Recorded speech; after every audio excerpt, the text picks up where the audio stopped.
จากเหตุการณ์นี้เราต้องยอมรับความจริงว่าฝ่ายต่อต้านทหารเมียนมาอยู่ในประเทศไทยเยอะมากบอกทางทหารเมียนมาว่าต่อไปนี้ไม่ลาดตระเวนให้แล้วแต่จะลาดตระเวนให้ทหารกะเหรี่ยงแนวทางคล้ายคลึงกันมีการสื่อสารกันนะครับมีการเอื้อประโยชน์ให้กันอยู่นะครับเพราะฉะนั้นเครือข่ายเราเนี่ยซับซ้อนเราได้มีโอกาสพูดคุยกับรองศาสตราจารย์ดร.ปณิธานวัฒนายากรนะครับผู้เชี่ยวชาญด้านความมั่นคงและการต่างประเทศเปิดเผยกับทีมข่าวท็อปนิวส์ไว้อย่างน่าสนใจลองไปฟังบางช่วงบางตอนที่อาจารย์วิเคราะห์เรื่องนี้ให้ฟังนะครับจากเหตุการณ์นี้เราต้องยอมรับความจริงว่าฝ่ายต่อต้านทหารเมียนมาอยู่ในประเทศไทยเยอะมากและเป็นฝ่ายให้ข่าวนะครับที่เข้มข้นนะครับในเชิงรุกนะครับคำว่าแตกนี่ก็คงจะเป็นการมองจากกลุ่มเหล่านี้นะครับเพราะฉะนั้นสื่อไทยได้รับข้อมูลตรงนี้ก็อาจจะไปขยายผลนะครับแล้วก็ภายในเวลาไม่กี่ชั่วโมงก็โดนท้วงติงมาอย่างที่เห็นว่าจริงๆแล้วเนี่ยกะเหรี่ยงสหภาพกะเหรี่ยงแห่งชาติเนี่ยนะครับหรือว่ากะเหรี่ยงKNUเนี่ยซึ่งมีกองกำลังปีกที่ติดอาวุธก็คือกะเหรี่ยง KNLA เนี่ยคุมพื้นที่อยู่แล้วแล้วก็ได้แบ่งปันผลประโยชน์กับทหารเมียนมามานานแล้วนะครับเป็นพื้นที่หนึ่งในพื้นที่ที่ทำเงินมหาศาลคล้ายๆกับที่รัฐชานสเตทนะครับตรงนี้เขาได้แบ่งปันผลประโยชน์แล้วการแบ่งปันผลประโยชน์ในลึกลงไปถึงขั้นมีกองกำลังอาสานะครับลาดตระเวนชายแดนอย่างเช่นของกลุ่มหม่องชิดตูซึ่งตอนนี้ก็ไม่ได้อยู่ในอำนาจแต่ว่ามีผู้ช่วยมาปฏิบัติการแทนช่วยลาดตระเวนแทนกลุ่มกะเหรี่ยง DKBA ด้วยซ้ำโทษกลุ่มกะเหรี่ยง KNU ด้วยซ้ำ DKBA กะเหรี่ยงพุทธนะครับซึ่งแยกตัวไปแล้วนะครับก็ตรงนี้เราได้เห็นถึงการเจรจาผลประโยชน์ที่ลงตัวมานานหลายปีมากนะครับเป็นพื้นที่ที่กะเหรี่ยงKNU ยึดมาจากกะเหรี่ยงพุทธกะเหรี่ยงกลุ่มอื่นแล้วก็มาทำข้อตกลงกับทหารเมียนมาแบ่งปันผลประโยชน์ตามแนวชายแดนเรื่องด่านเรื่องสวยหรือไม่เนี่ยนะครับเรื่องเหล่านี้นะครับธุรกิจสีเทาเต็มไปหมดมีคน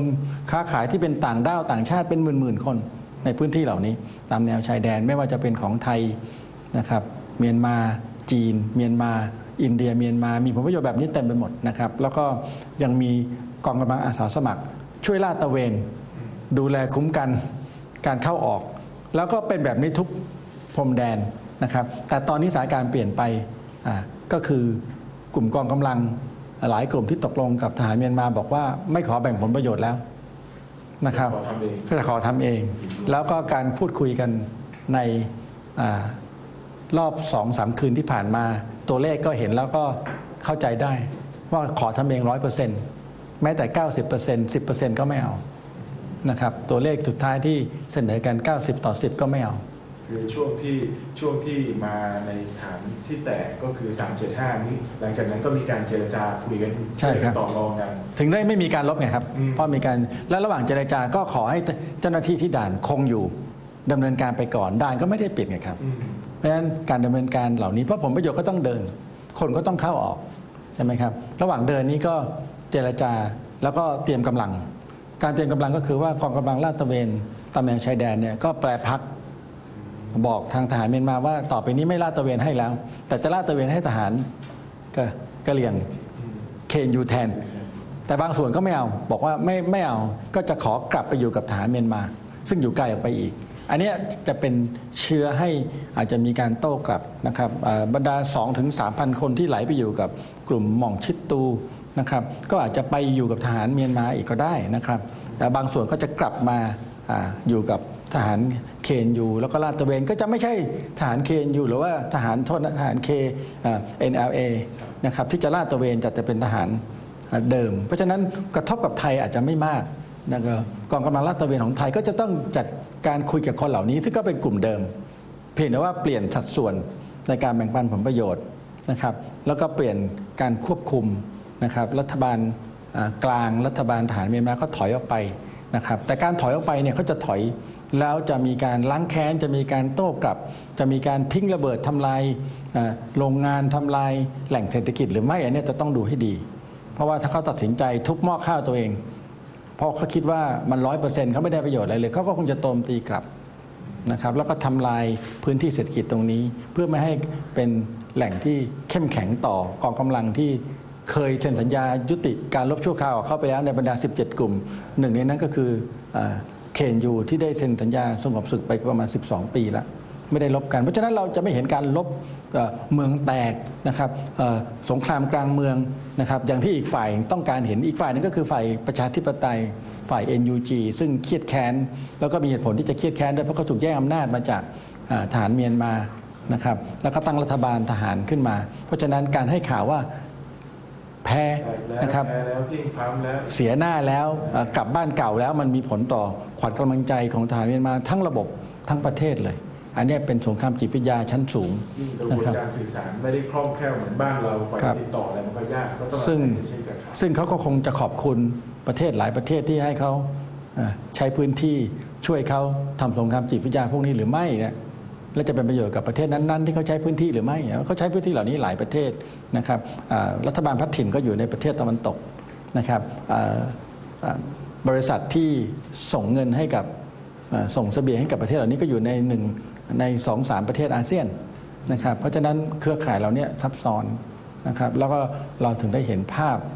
หลายภาพซ้อนกันอยู่นะครับแต่ยังไงก็แล้วแต่การซ้อนกันเนี่ยก็จะชัดขึ้นว่าขณะนี้มันจะเกิดรัฐซ้อนรัฐคู่ขนานก็คือว่ากองกำลังชนกลุ่มน้อยที่เคยตกลงกันว่าจะให้รัฐบาลทหารเมียนมารัฐบาลกลางรัฐบาลพม่าเนี่ยนะที่เราให้การยอมรับอยู่เนี่ยนะครับเป็นหน่วยงานที่ดูแลความเรียบร้อยในระบบรัฐเดี่ยวตอนนี้ไม่ใช่แล้วตอนนี้ก็จะออกไปในแนวว่าขอตั้งรัฐคู่ขนานกันไปเลยขอตั้งรัฐที่จะเตรียมพร้อมเข้าสู่การเจรจาที่ให้เป็นสหพันธรัฐอาจจะยังไม่ประกาศเป็นประเทศกะเหรี่ยงนะครับประเทศมอญประเทศคชินโดยอิสระแต่ขอเป็นรัฐอิสระไปก่อนนะครับด้วยการเก็บภาษี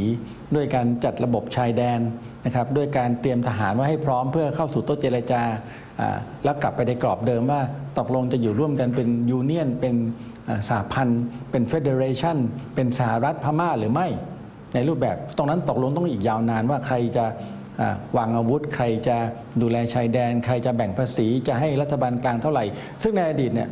รัฐบาลทหารเมียนมาเคยแบ่งรับแบ่งสู้แล้วก็ออกไปในแนวว่าอาจจะไม่อยากไปตรงนั้นอยากจะให้อยู่เป็น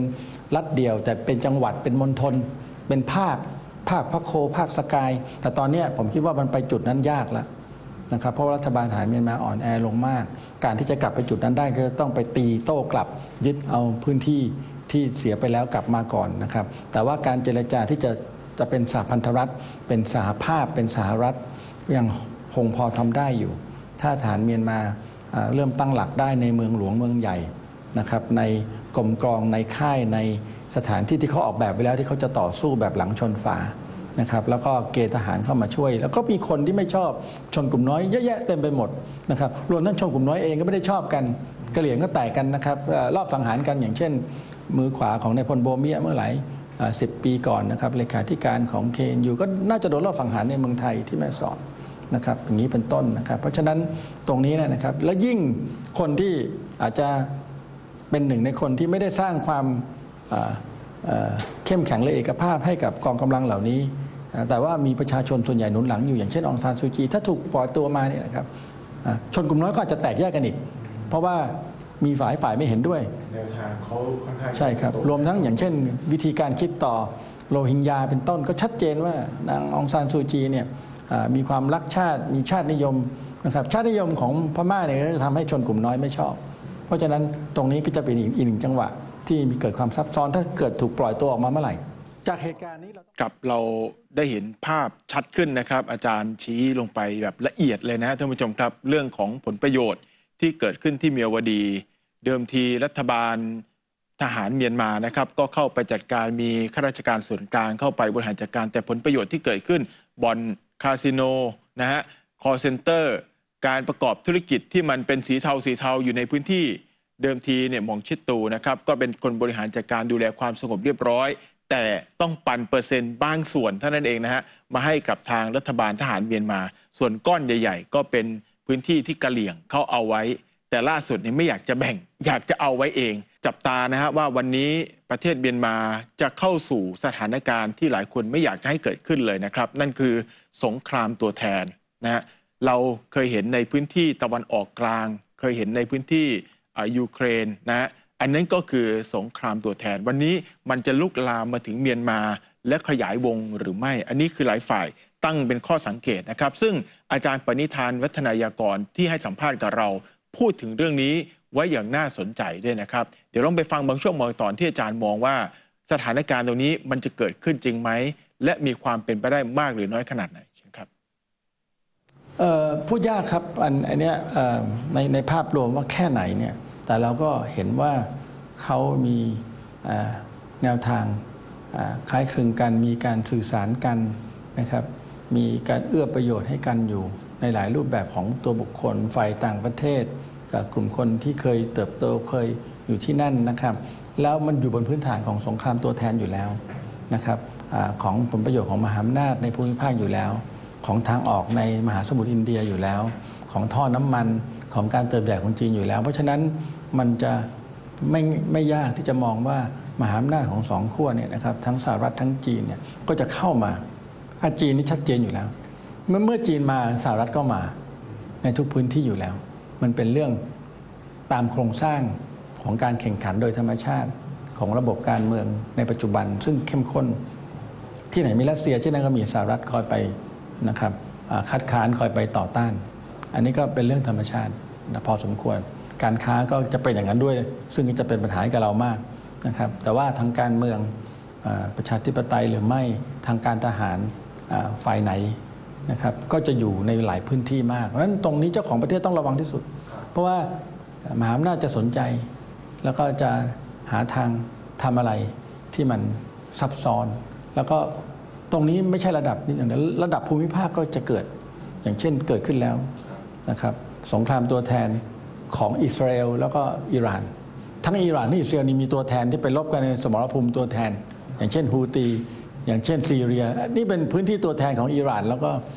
ก็อิสราเอลซึ่งเป็นตัวแทนของสหรัฐแล้วก็รัสเซียแล้วก็จีนอีกระดับหนึ่งเพราะฉะนั้นมันจะมีหลายชั้น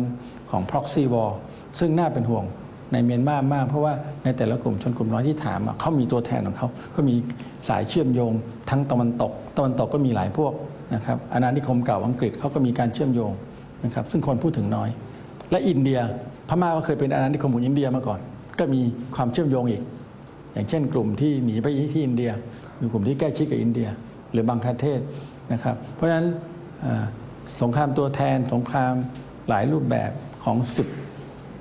17กลุ่มเกือบ20กลุ่มที่ติดอาวุธเนี่ยนะครับที่เซ็นสัญญาพักรบชั่วคราวกับทหารเมียนมาไปเกือบครึ่งเนี่ยก็จะกลับมาเข้มข้นอีกครับมิติในประเทศไทยตอนนี้ทางฝ่ายค้านหรือฝ่ายที่เคยต่อต้านรัฐบาลที่ผ่านมาก็มีความพยายามอยากจะให้ไทยวางตัวลงไปสนับสนุนกับทางกะเหรี่ยงนะเพื่อจะต่อต้านแต่วันนี้พอบทบาทมันเป็นรัฐบาลปัจจุบันทางฝ่ายค้านก็ยังเคลื่อนเรื่องนี้อยู่ในเพราะเหตุการณ์นี้ค่อนข้างจะสำคัญประเทศไทยควรจะต้องวางตัวหรือควรจะเป็นยังไงอาจารย์ในทางที่อาจารย์มองว่า